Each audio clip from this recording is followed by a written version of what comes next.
everybody, and welcome back to the Factory Tour. I'm your host, Paul Patterson, and as always, I am joined by a fantastic analyst from Dynasty Football Factory. Today, it's Jagger May, TikTok aficionado, film grinder extraordinaire, and a massive contributor to DFF's rookie draft guide coming out this season. So, really excited to talk to him. Let's get him in here and see what he's thinking today. Jagger, what's going on? What is up, man? I'm glad we're doing this finally. Dude, it's been way too long since we talked.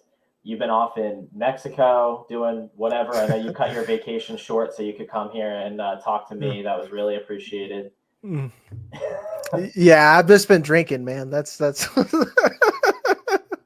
I took a week off before the draft to drink.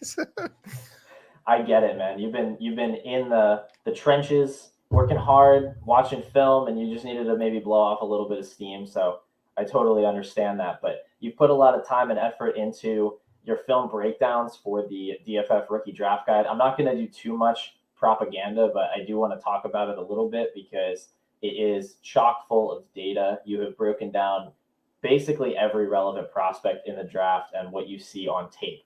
So I know that was a lot of work for you. And we're going to circle back to that. Before we do dive into the rookie talk, though, I want to go over a little bit of news. We have some rumors. We have some trades going on. Obviously, the big news of the past week is the Aaron Rodgers trade. He's been shipped to New York following the Brett Favre career path, apparently doing everything, playing 15 seasons in Green Bay, heads over to New York. We'll see how that works out for him. But there are obviously some big implications here, starting with the new situation in New York for the weapons there, most notably Garrett Wilson. He has risen recently from the wide receiver 5 to the wide receiver 4 on Keep Trade Cut. He jumped over A.J. Brown. Do you think this ranking of Garrett Wilson is warranted? Are people getting ahead of themselves? How do you feel? I was already getting ahead of myself. He was I did a startup, and I took him as a wide receiver 3. And my thought process is like, I can get A.J. Brown, or CeeDee Lamb, but why not get someone who's already poised to put up that production and is, I can buy myself years. So to me, it's warranted, and I hope you got in it early because, as soon as I heard that Rodgers, or pretty much I was buying Garrett Wilson to begin with because the Jets would be stupid not to fix their quarterback problem. So I think it is, I don't know. It's wheels up, man. I hope you got your young Justin Jefferson shares. Oh yeah, I mean, it is wheels up for sure. I was definitely buying Garrett Wilson, and I'm with you. This is super exciting for him. I honestly think I have him above A.J. Brown as well. I think you just look at the target earning potential, and it's right on par, and he's several years younger. I can't put him over Lamb just yet. Just looking at what Lamb did last year, he had like a 28% target share. I think he still has a good quarterback situation. So I think wide receiver 4 is probably in the right range. The issue for me is that I can't stop soaking up the value on like Chris Olave and Drake London, who I feel like are pretty similar bets at just like a much lower price. They obviously don't have the quarterback yet, but if they were to get a quarterback, I would see them in kind of the same grouping. So it's hard for me to buy Wilson at this price, but I've been holding on desperately to all the shares that I have, if that makes sense. Yeah, where I'm at with Wilson is unless I have especially if you don't have like a stud team and not competitive, I've been trying to move my Justin Jefferson shares off for Garrett Wilson. That's essentially where I'm at, where I'm like, this roster isn't quite right. I need to buy some years. And even though Garrett Wilson has points on my roster, I'd just rather have the younger player if I'm going to go on a rebuild, That's a pretty interesting take, actually. I hadn't heard that kind of strategy. What would you be looking for then? Not to put you on the spot, but like if you're moving a Jefferson, I get what you're saying, tier down, like pick up more value for your team. What would that return have to look like for you to actually move him? It's probably not happening anymore, but I was trying to get a first rounder, and like even the low ones, because I'm like if I can get the 111 or 110, I'm like, cool, I can turn Justin Jefferson into Josh Downs and Garrett Wilson, and that sounds a lot better, especially if you're you're not tearing down your team, but you're tearing down your team a little bit, Well, you're splitting them up into like separate bets that are more likely to accrue value. So like if you have a rebuilding team that's like really decimated, like low on market value, you can pick up, like holding a Jefferson is going to impact the amount of value you can accrue over time. Whereas if you can pick up an asset that could actually gain multiple rounds of startup value over the course of a year, you can then build your team up better. You can grab more depth. It's more risky, but it can have a bigger payoff. I would definitely, I feel like I would still need like roughly a mid first round pick to move down, but I get the thought process and I like it.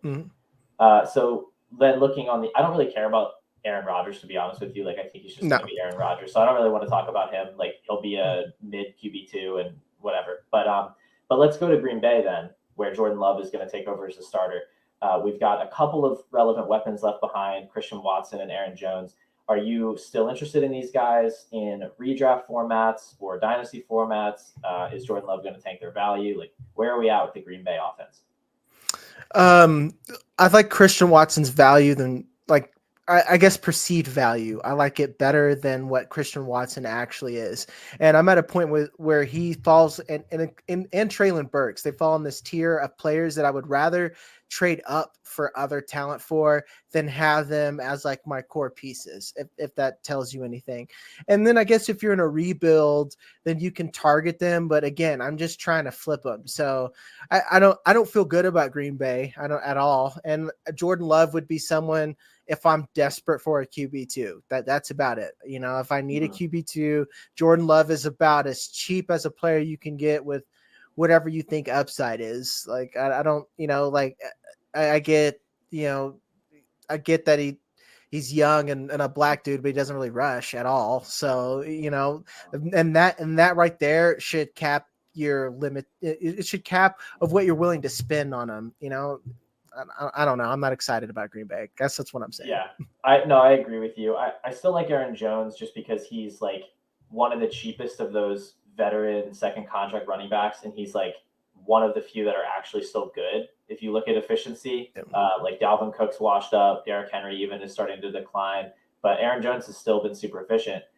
So I'm kind of interested from that angle. Like, I don't think he's going to go to zero, but I do think his ceiling's a little bit lower in a Jordan Love led offense because I'm just not a big believer in Jordan Love. I don't think they're going to have an explosive offense. I think we're looking at kind of a league average attack.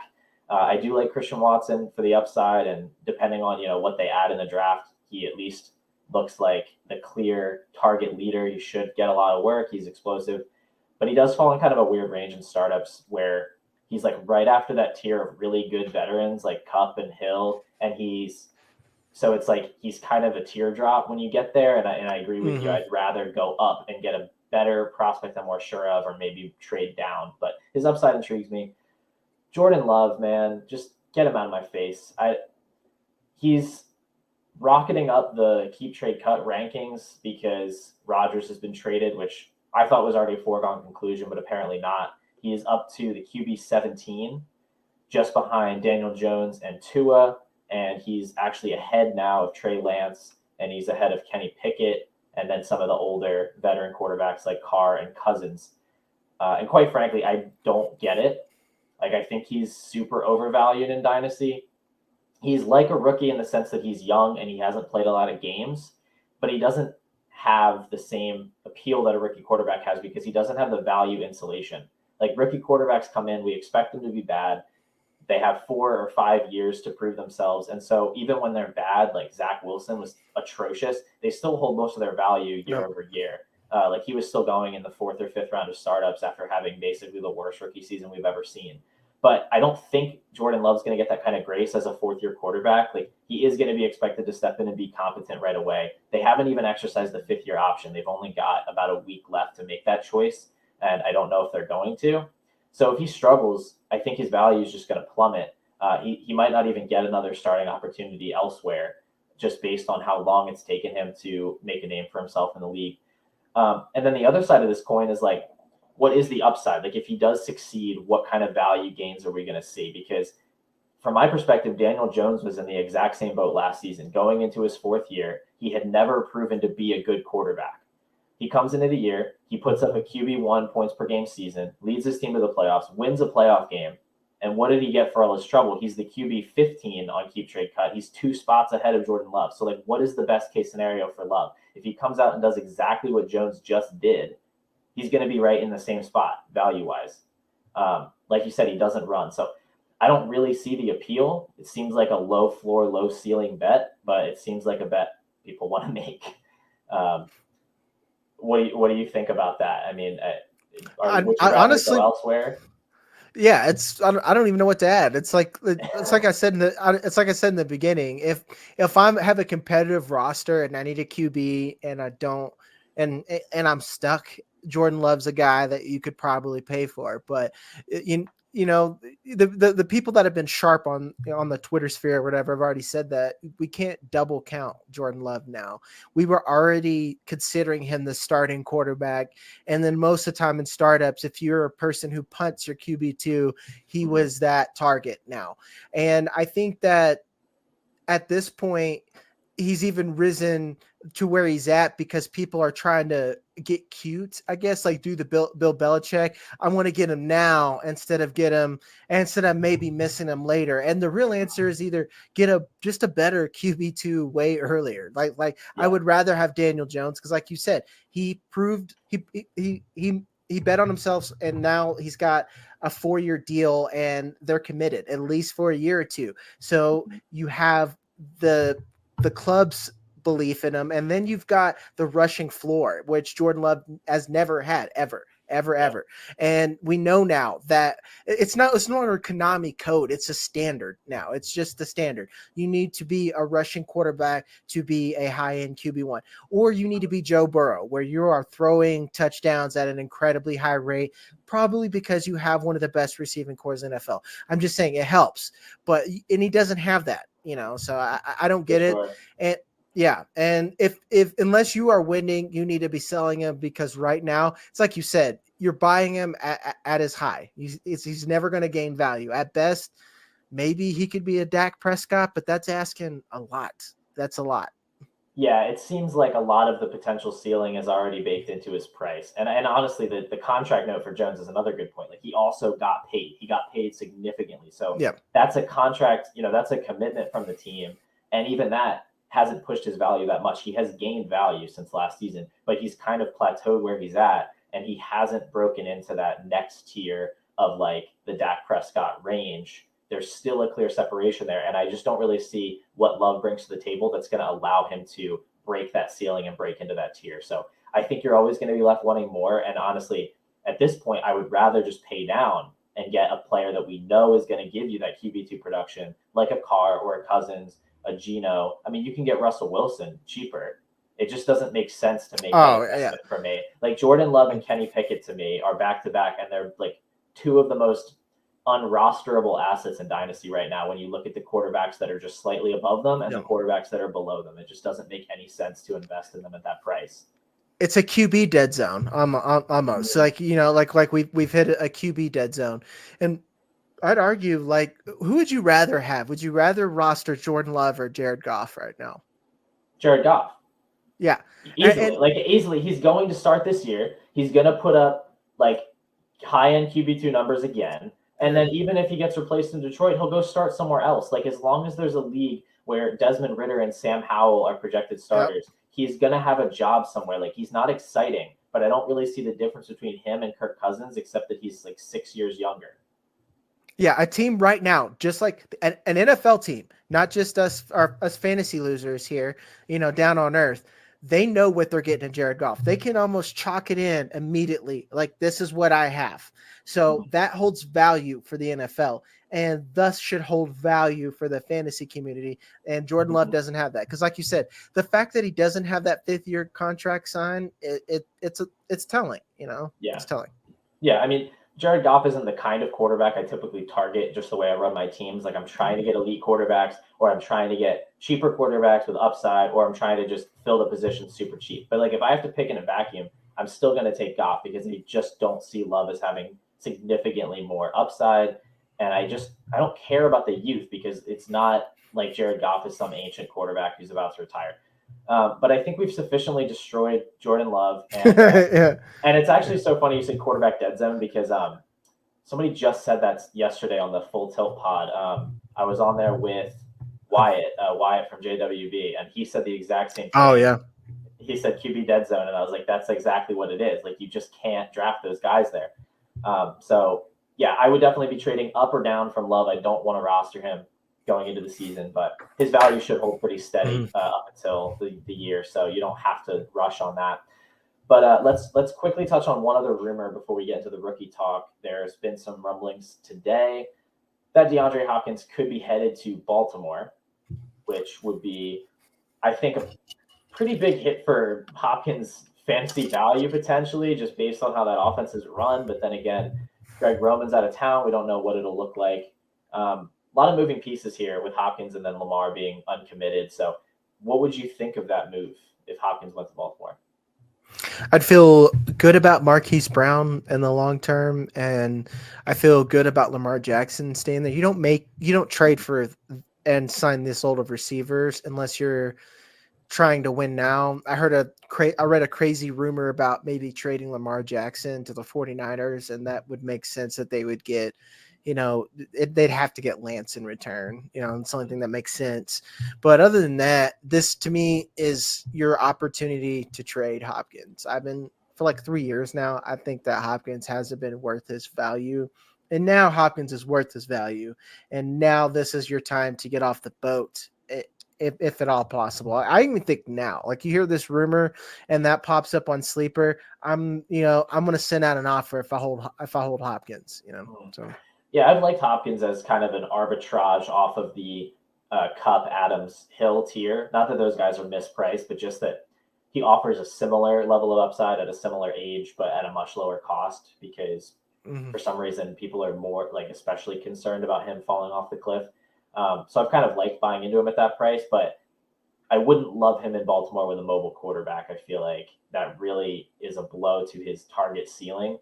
So I agree. If people get really excited about this trade and think it's going to be the next like Jalen Hurts, AJ Brown kind of deal, or the next Kyler Murray, DeAndre Hopkins kind of deal, when Kyler Murray's been a much higher volume passer throughout his career, yeah, I'd be looking to pivot off of him for another wide receiver.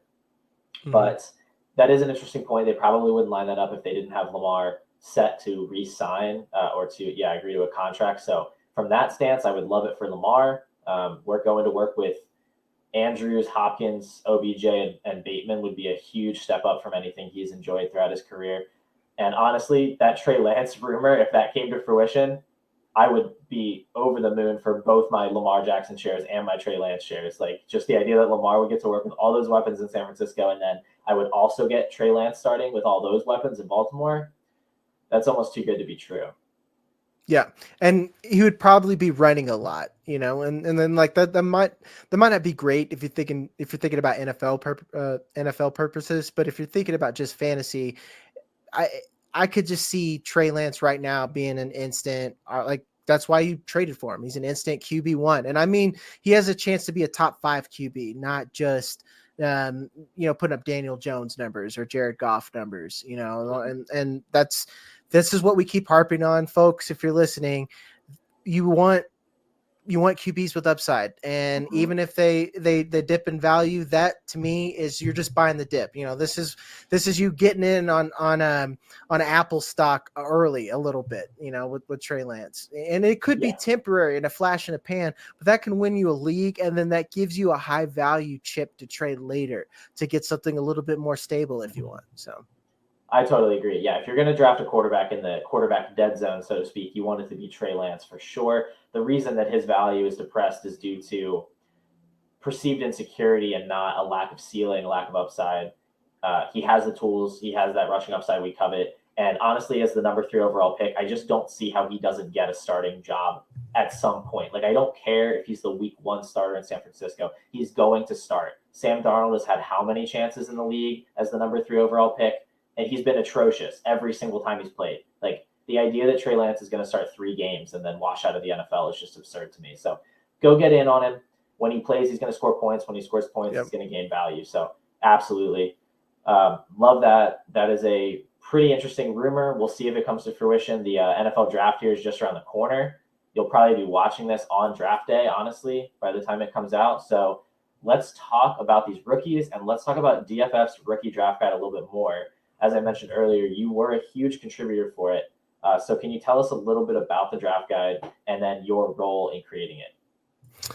Well, I wanted to make a pretty comprehensive guide that gave something to offer for everybody. I'm a film guy, and I guess the more I get into this industry, I think it's important for you to stay in your lane, and then when you're ready to merge into something else, you ease in with caution and yield.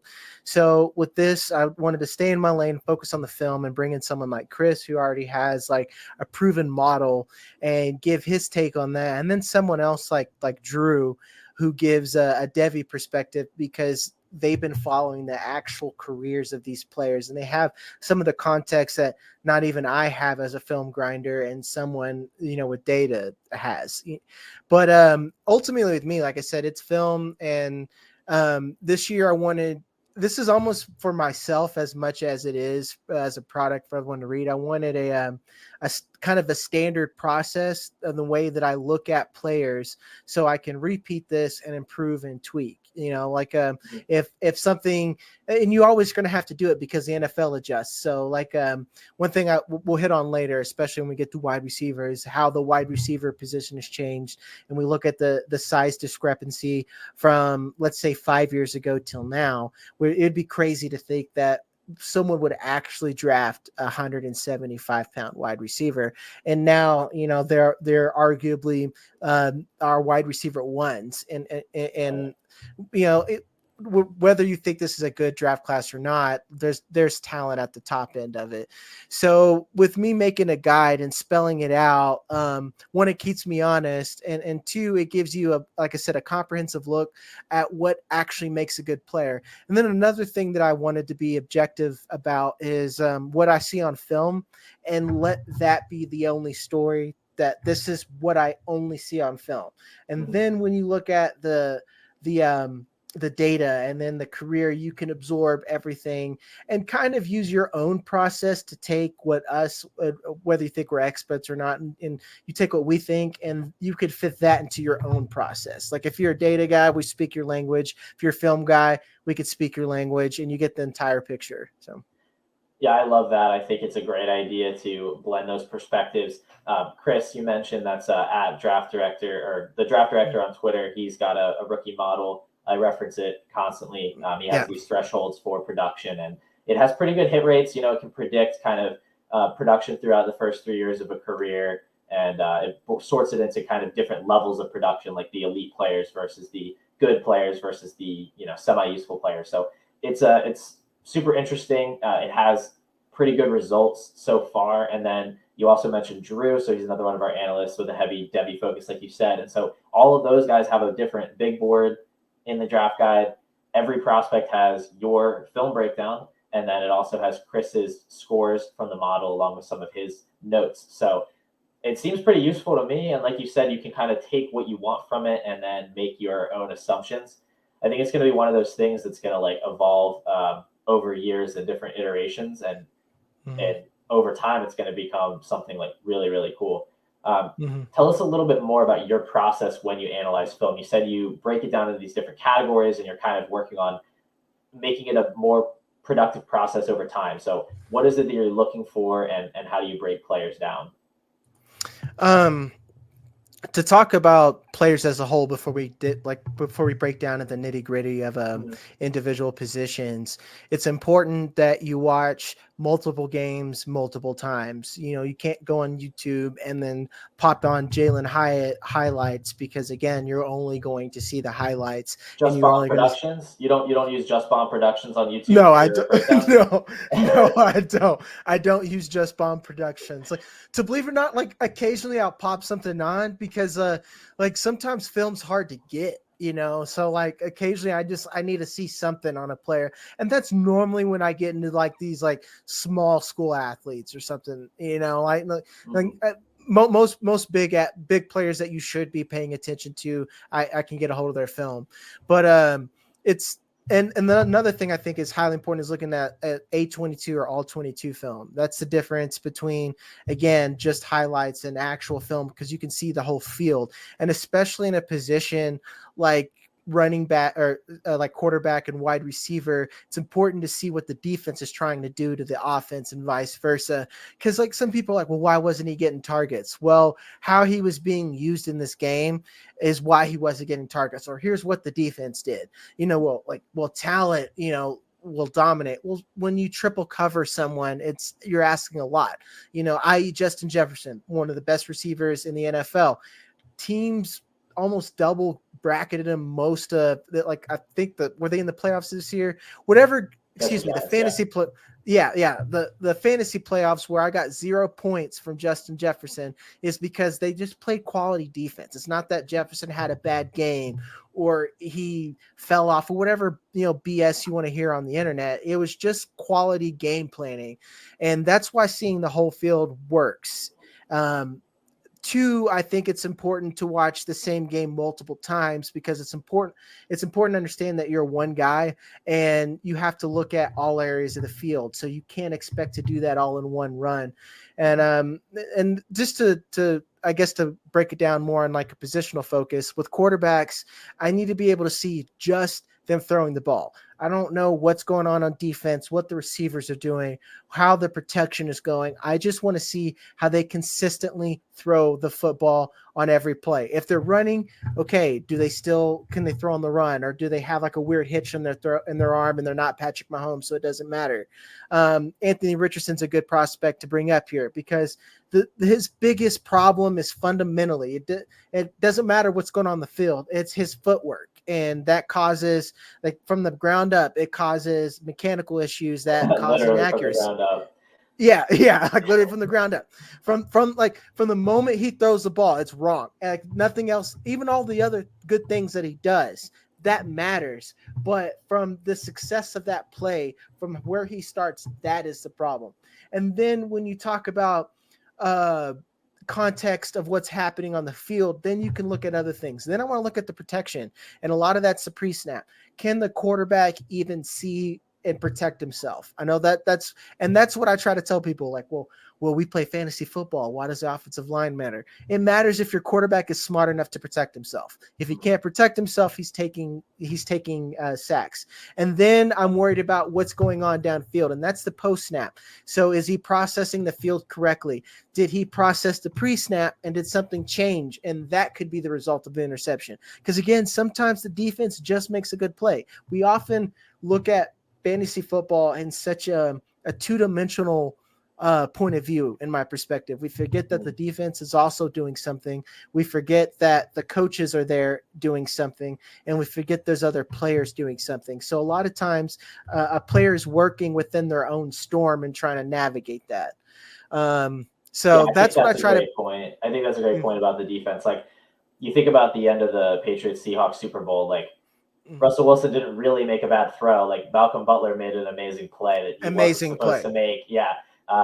That's just kind of an example that jumps out. But yeah, the defense can make a good play. It's not always about the offense failing, or like you said, Justin Jefferson having a bad game. Like these players can struggle at times due to outside factors. So that's something that the numbers don't always pick up on. I guess in the sense that over a large enough sample, these numbers would kind of stabilize, over enough games. But it can be tricky. So it can be good to have that context added in from the film analysis. Why don't you tell us a little bit about your wide receiver and running back process? Just kind of give us the brief overview, and then we can get more into it as we talk about some specific players. See, running back, I find to be the most boring position because they don't need to do a lot. They're not asked to do a lot. And that kind of what starts my film process is like, what are they asked to do? Do they run zone or do they run like a gap scheme? Because zone, you need to have better vision. So are they asked to do this, and can they actually see the field? And then you want to think about the physical aspects, and are they not only making it pop on, like the workouts, like your Devin O'Shanes or even you're clocking them downfield, but are they transitioning that into like broken tackles, or are they making guys miss? Or a lot of the time it's just hitting your holes properly. At the end of the day, can you see the field? So running back I think the most thing that people don't put into data that you can put on film that is valuable is pass blocking, because you hear every year, why isn't this guy getting on the field? Why do they keep taking him off in third downs? And that will just cap your fantasy value. So I've put a lot of emphasis into looking at if guys are valuable on third down. And that doesn't mean just catching the ball. And the other thing that gives nuance to running backs, and I think people get in trouble with Devin Ashane, is how are they manufactured touches, and are they even manufactured touches? Someone like Evan Hull, I think, is a far superior receiver to Devin Ashane, because his team asked him to play receiver. He didn't ask him just to be a running back to catch something out of the backfield. And then when we go to the actual receiver position, it's my favorite because I think it allows players to be creative and do, like, to me, there's a lot of, like, quarterback's hard. So it's fun. There's a lot of things, but that's a hard position. Running back, I think, is a little easy, but receiver is a sweet spot because players can be creative. And each one of these receivers in this class, I think, is a smorgasbord of what players do to get open. And I think it is also one of the easiest positions to scout, because right away on film, you can almost see the difference between a bad receiver and a good receiver. Like things, you just see creativity. Like talk to someone like Jackson Smith and Jigba. His feet are as fast as everyone say they are. Like it's on film.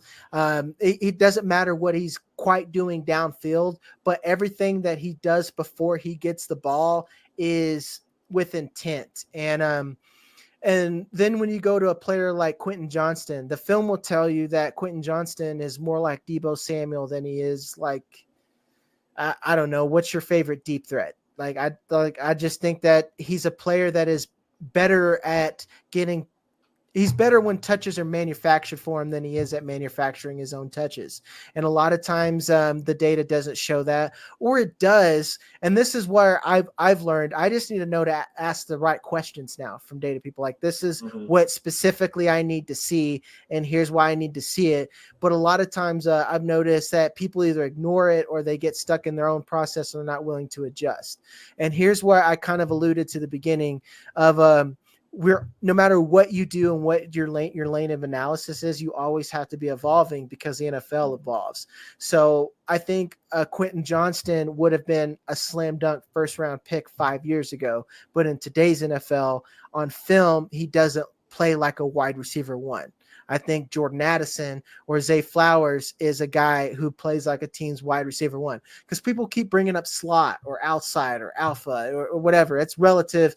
At the end of the day, can they earn targets? The guy who's earning targets, that's their wide receiver one.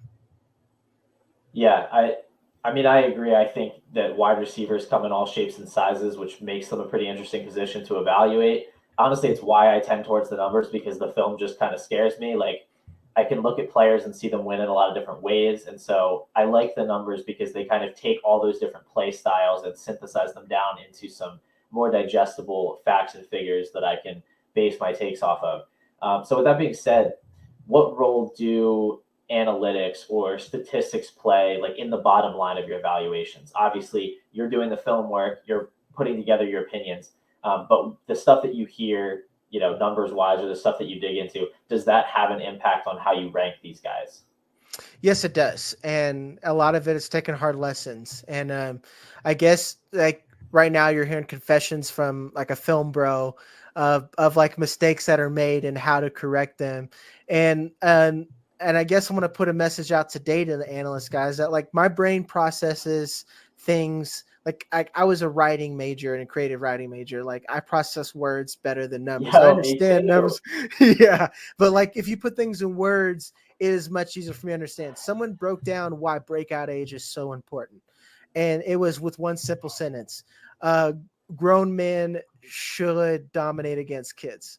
And that right there clicked for me. So that, like, right now, when I see someone like Xavier Hutchinson, they are going to look great on my film grade. And that's why I said it's an objective thing, because I'm showing you what I see on film, that this guy can do it. But Chris's numbers are going to tell you the real story, that you should be cautious, because this is a 24-year-old who's played a lot of football that primarily plays against people that are 4 years younger and still developing. and that's just one. And then another thing is film data keeps me honest. No matter what you think about film, it is not as objective as data is, and you need to back that. And a lot of times, if I see a discrepancy, if Chris doesn't like something, I will go back and look at film and not say like I guess a little bit with a bias. I'm like, okay, I want to see what he does, and a lot of times now I'm at a point where I can see why this happens, or I need to come up with a damn good answer of why this something is happening. And we'll talk about that with like a player with Zay Flowers. Zay Flowers makes spreadsheets cry. And he looks like a massive, you know, he That's a looks like good a way to put massive it. red, yeah, man. He looks like a massive red flag. But like everything else with that context tells me of why those numbers came out that way. Because I guess I found that my job now is to find the why of the numbers and not so much just give you blatant answers, if that makes sense. Makes perfect sense. I think that's a great way of looking at it. Like you're kind of putting out the analytical fires with your film takes. Like, okay, wait, why was he bad at this, or why doesn't this line Mm. up? I can go look and see. I think that's a good way to marry the two together, and not to just like totally overlook when players miss these thresholds, but also understanding that there is some context that can be added. I know that's something I like to hear. Like when I listen to podcasts where there's more film oriented, I want to know why certain players didn't do certain things, or how they achieved certain things. Was their production fraudulent? Does it translate? That stuff doesn't always come out in the numbers, so I like to at least hear that. um, Mm. so I think that's a great take. Let's talk a little bit more about your process. I have one more question that's process based, and then we'll get into the specific players. Mm. This is about putting rankings together, because in our industry, rankings are everything. Like everybody wants to see a Mm. list of names, and they need to be exactly right, or you're going to get roasted later on, right? You better not have had Yeah. Troy Rager over Justin Jefferson. That is one of the seven deadly sins. Yeah. So, so what in your process, like if you have two players of different positions that you're pretty close on, how do you decide like who goes first? Like in the same position group or different positions? Different position, like comparing a wide receiver to a running back, right? Or like a tight end to a wide receiver or something like that. Because I feel like within the same positional group, you can kind of score these guys. You're comparing apples to apples. But when you go out of position group, apples to oranges, you have to consider like positional value and the upside relative to their positions. Like, how do you weigh that stuff? A lot of it is, are they special? And that's just me, like the bread and butter of it. Are they special? And like if I have a scale, that's where I put that positionally, and then I can kind of work in the positional value. With some players, it's different. Like quarterbacks, I think their positional value are so far the other way that someone like Will Levis can get away with being in the first round solely for being the quarterback. Because like we said, we give them we let them hold on the value for like 3 years, even though there's nothing to show for it because they are rookies. And where you get into wide receivers and running backs is where you get a little bit cute on there, because most of the time I'm going to put, let's say like I think Gibbs or JSN are in the same tier. Right now, because I don't have draft capital, I'm looking at raw prospects. I'm not caring about anything else but what they are.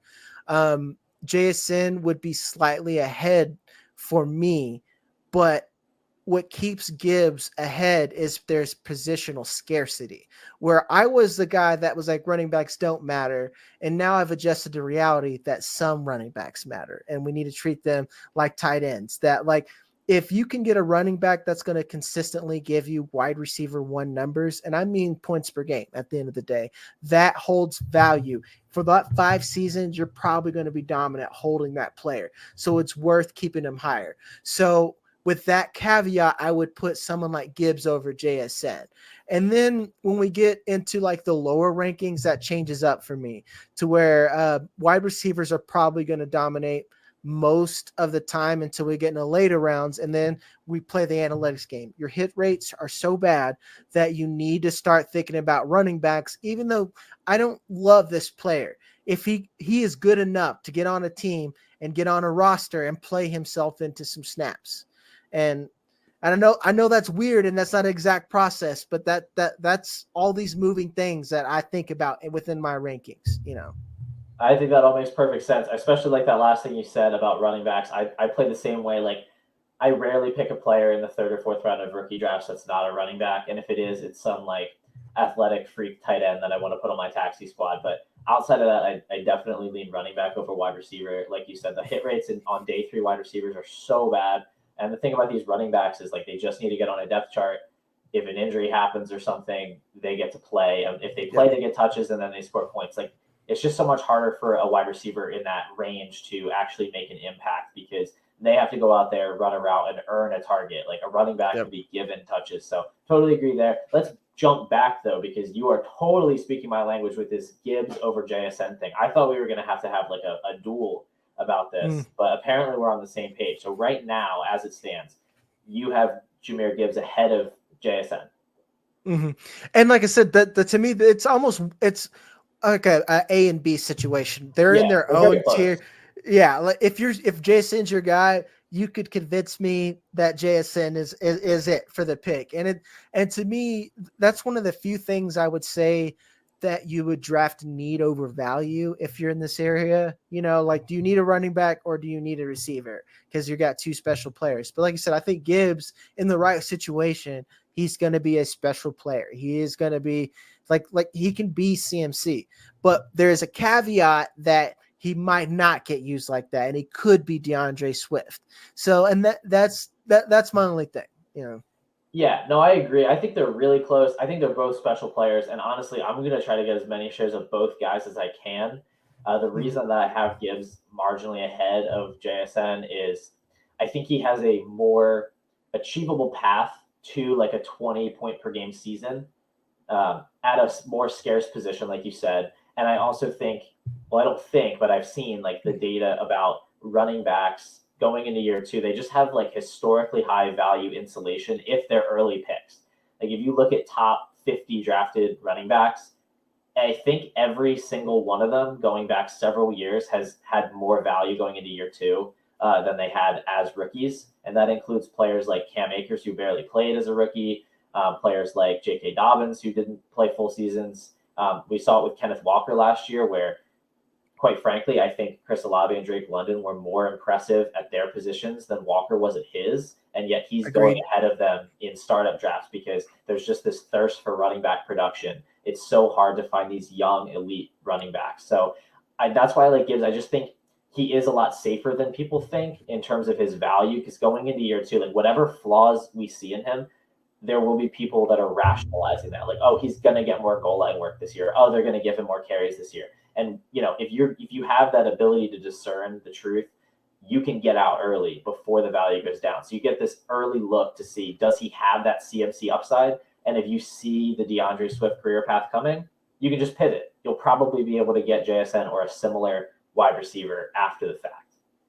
That's a very interesting thought because you're right. These second year, because a lot of people think, well, you know, whoever's ahead of them, they're getting old because they're running backs. Doesn't even matter how old they are, they're getting old. That's true. So yeah, they can move on. And one player that you were talking about that I think of who held value just way too long, even though there was no reason he should have, was AJ Dillon. Man, like that's another one. He was like a second rounder, and you think he was like the second coming of Jesus for Green Bay, and it's never happened. I know people now. I had someone ask me in Discord, like, should I go ahead and buy AJ Dillon? I'm like, I guess. Like, You what do you could for a third round pick, I guess. yeah. Like Like, I was like, is he a throw in? Like, what do you mean buy AJ Dillon? exactly. He's a second round running back. He hasn't proved a thing in the NFL. He's been behind a legitimate starting running back, like one of the best running backs in the NFL his entire career.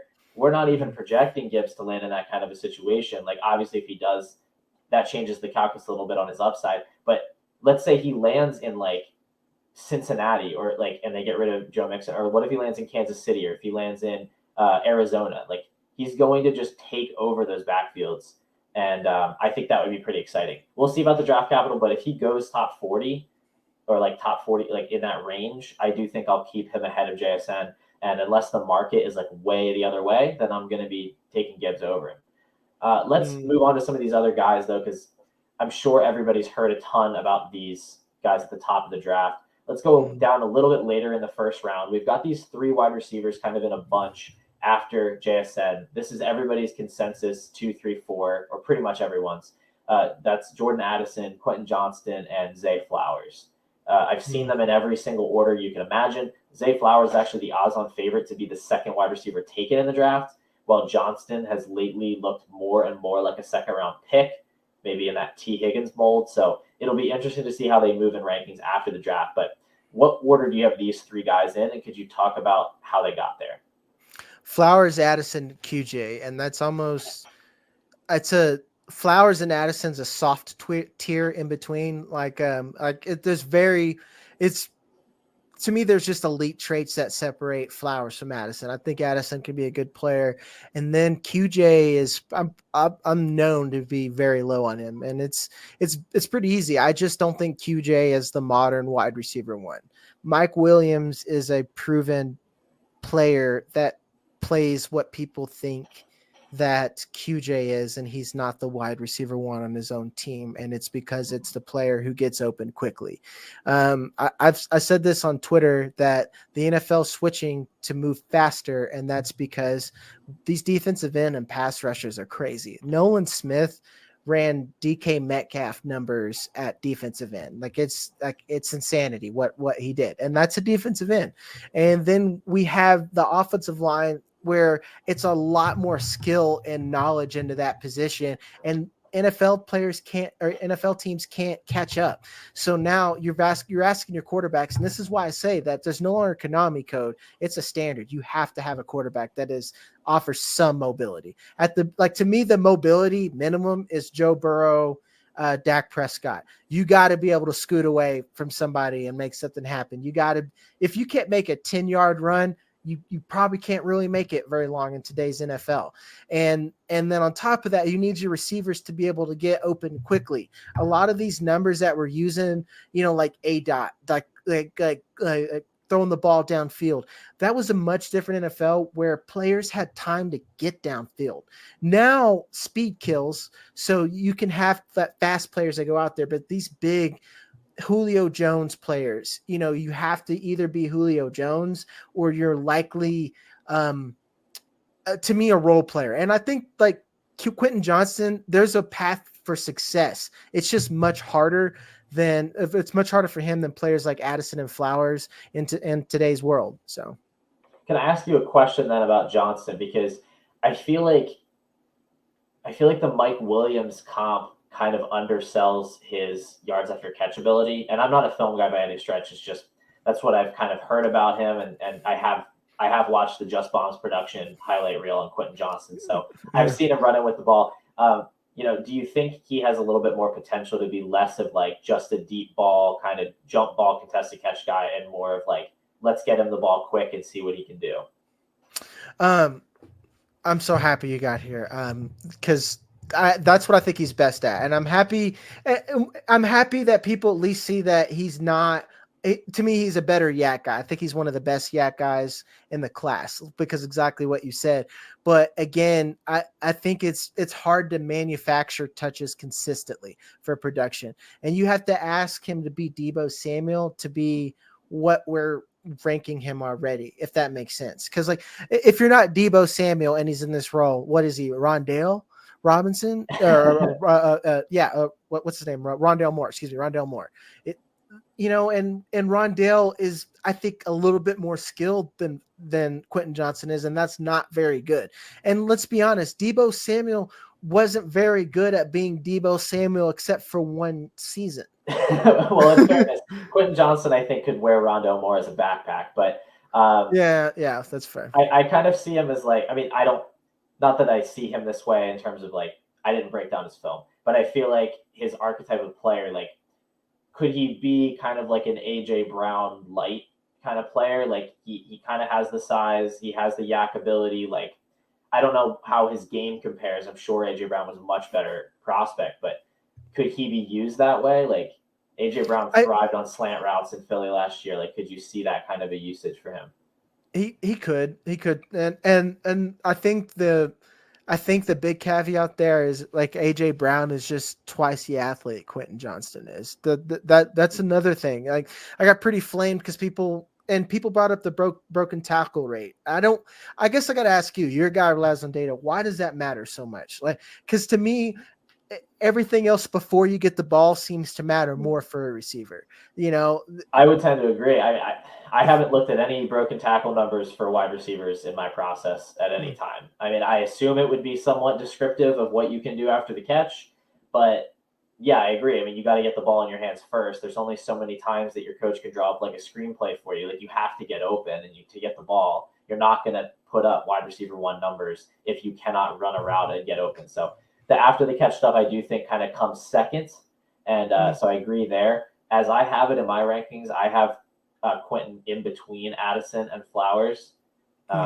Like you said, Flowers makes spreadsheets cry. So I'm not a huge fan of him. Like honestly, it's the projected draft capital that keeps him buoyed in my rankings. I wouldn't care about him if he was a third round pick at all. He wasn't an impressive analytical prospect, right? He didn't really do anything until his fourth season. And then even in his fourth season, he wasn't very efficient. I know that the quarterback play was questionable, but he didn't have that blow up final season like someone like Devonta Smith had, where he was a late declare and most of his production came as a senior, but it was like mind blowing production. With Flowers, it was like it was better than the other 3 years, but it wasn't unbelievable. So the whole thing just kind of looks like an okay prospect, not an amazing prospect, and a guy that I wouldn't care much about if he wasn't going to be a first round pick. Paul. You used the word questionable for QB play. That is that's a compliment. Oh my god! Like I've said this, man. There's a play. It was against Wake Forest. Wake Forest is one of the worst QB games I have ever watched in my short career. I watched him throw like a wide open, just a straight up down the sideline go route. I watched him throw it 10 yards into if it was a high school game, it would be the stands. But since they were in Boston College, he like hit a water girl essentially or something on the sideline. And then you want to talk about bad accuracy. There was they put Flowers in jet motion into the backfield, and it was essentially a toss, man. It was a toss, and he tossed it to the ground. This team is so bad offensively, and it took me reading not just one. I cross-referenced multiple articles that Flowers said. He essentially said, my family's really broke. I need to hedge my bet. So I have to finish college. So education matters. So I'm going to stay at the school for 4 years. And he had offers to go to other places. And then you bring up like Devontae Smith and these other players. They like Devontae Smith had like Mac Jones and Bryce Young, like he had like an incredible environment. And that's why I will argue to death on Flowers that he is one of the most skilled players who was under one of the most difficult conditions of a player other than I actually think it was worse than Anthony Richardson because Anthony Richardson's at least a quarterback and has a little control. Flowers is just praying. Yeah, I think that context absolutely matters. And that's why he is my wide receiver 4. Like I'm not there in rankings. And I think that makes sense. My concern is like he definitely did do a lot. Like he did a lot for his stock as a senior. And the thing for me is when we have these prospects where they're late declares, but they were good enough as juniors to like come out and get decent draft capital, like a Jahan Dotson type, where he probably still would have gone in like the second or early third round. That's a little different to me than someone like Flowers, who like I'm not sure he would have even gone on day 2 if he came out last year because he hadn't done a whole lot. And so that gets me more concerned where it's like, okay, they had to be that 4th year player to actually break out and do anything. But I still think the context you gave is useful. And like I said, I'm always going to be loyal to draft capital, like above other factors. And so if a team's going to tell me, hey, he's worth, a top 16 pick in the draft, I have to pay attention. I have to listen to that. So he's still going to be my wide receiver 4. But assuming Addison and Quentin still get the early draft capital we expect, even if Quentin Johnston is like early round 2, I'm probably going to prefer those guys. But I do think it's close. Okay. Yeah. Let's go down the board a little bit then. Let's go down the board to a wide receiver that I think you're a lot lower on than maybe the general consensus, lower than me at least. and that's Jalen Hyatt. I was looking at your big board rankings. I think you have Jalen Hyatt as the wide receiver 10 currently pre-draft. Is that Yeah. correct? Yeah, Okay. and like it's like he's basically a no man's land at wide receivers. He is to me. I wouldn't say he's undraftable, but where his current value is undraftable. I think, and that's I don't think he's skilled. Even someone I've been like I've told everyone that I I'm lower on Quentin Johnston. I like Quentin Johnston. I just don't quite like him at value. I hate Jalen Hyatt. Like to me, I see a role for Quentin Johnston, even if it is, and let me rephrase that. I see a fantasy role for Quentin Johnston. I do not see that for Hyatt. I think that he is a better player for an NFL team, and that is broad at best. I mentioned earlier about with running backs, but this matters for every position, obviously. And it's like, what did the team ask you to do? They asked Hyatt to be fast, and this means nothing about his 40 time, because to me, stuff like his speed scores on, like, I think he has the highest one on tape. He hits the highest speed on tape. That does matter, but he has zero nuance in his game. And the NFL learned how to stop speed a long time ago. We've seen faster. We've seen better, and you have to do other things, and he doesn't offer that. He has a very small catch radius. He isn't particularly good after the catch. He's I think he has one of the weakest route trees out of the class, arguably, at least to the draftable class. I don't know, man.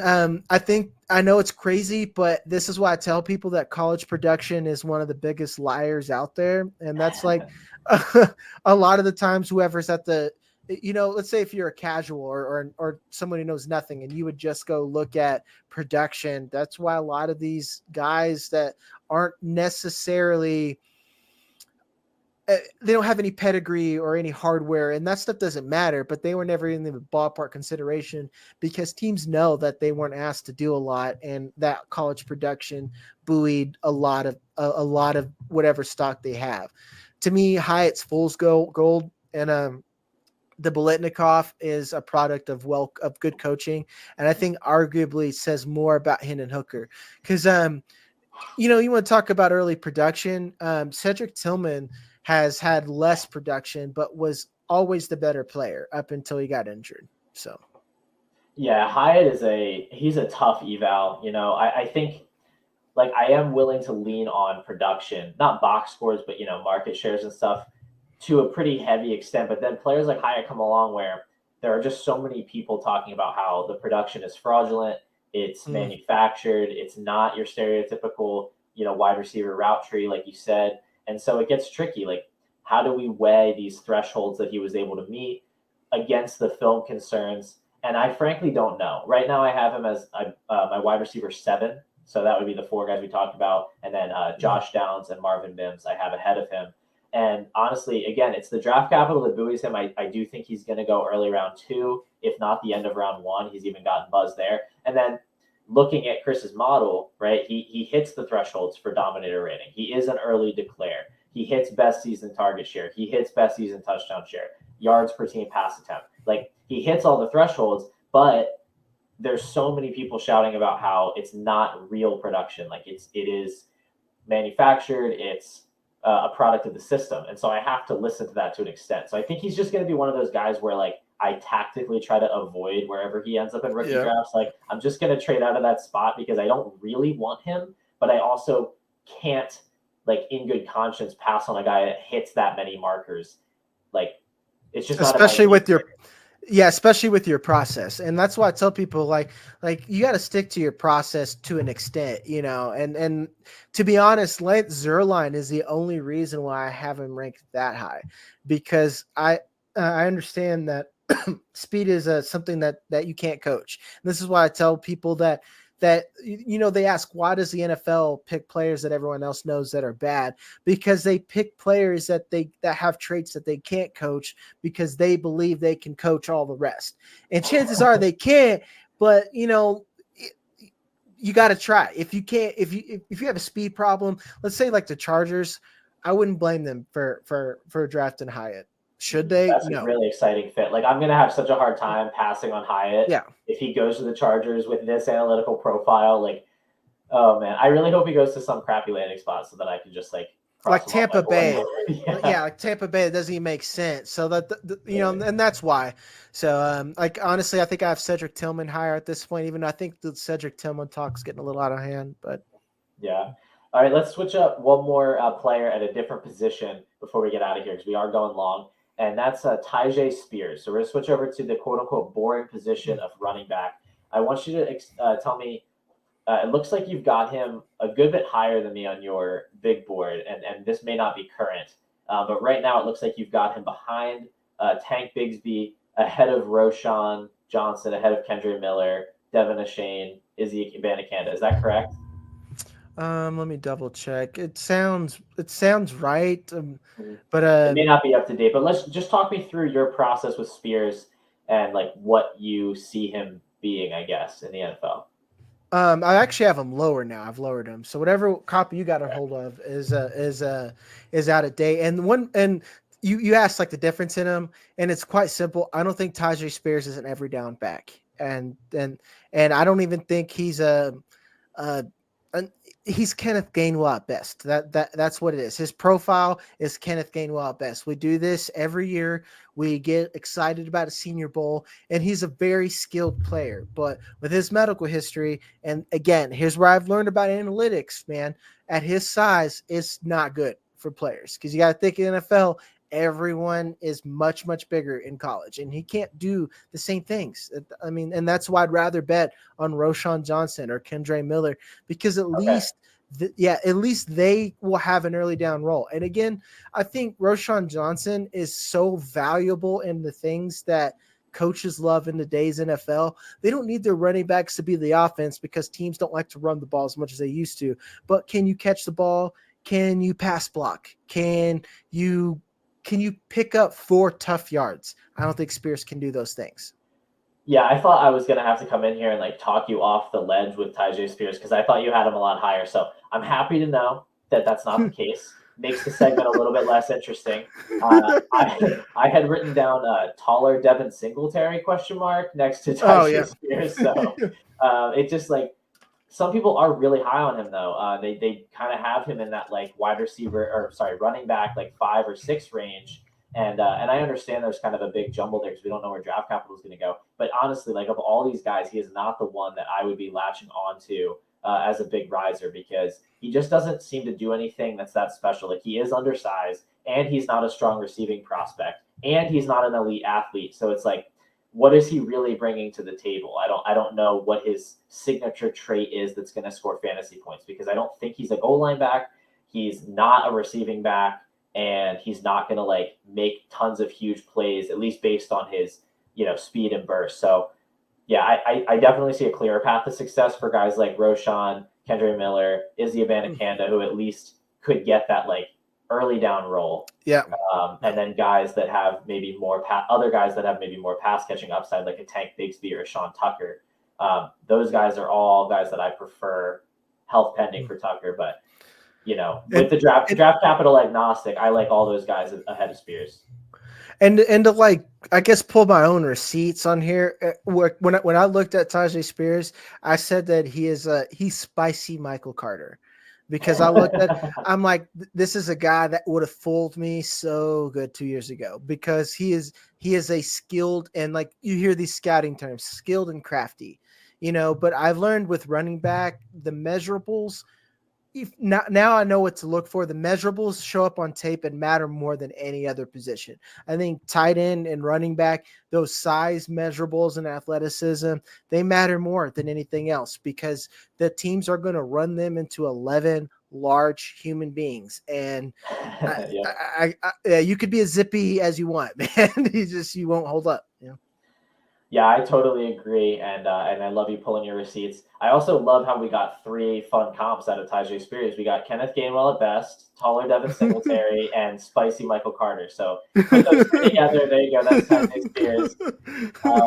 And it has been great talking to you today about these prospects, digging into Jordan Love, making sure that the good people that listen to this show don't get overinvested in him. So, one more time, I just want to tell everybody, go get the annual subscription over at Dynasty Football Factory, because you will get this draft guide, which will be updated post-draft to include, draft capital and landing spots. You get to join our Discord, where you can talk to me, you can talk to Jagger and all of our other cool analysts, and then you get all the other good content as well. Jagger, I know that you have kind of put in your 2 weeks notice here at the Dynasty Football Factory.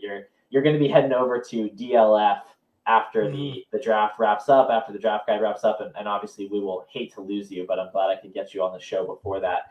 So just tell everybody, what are you planning to be working on after the draft, after you handle all your draft guide updates?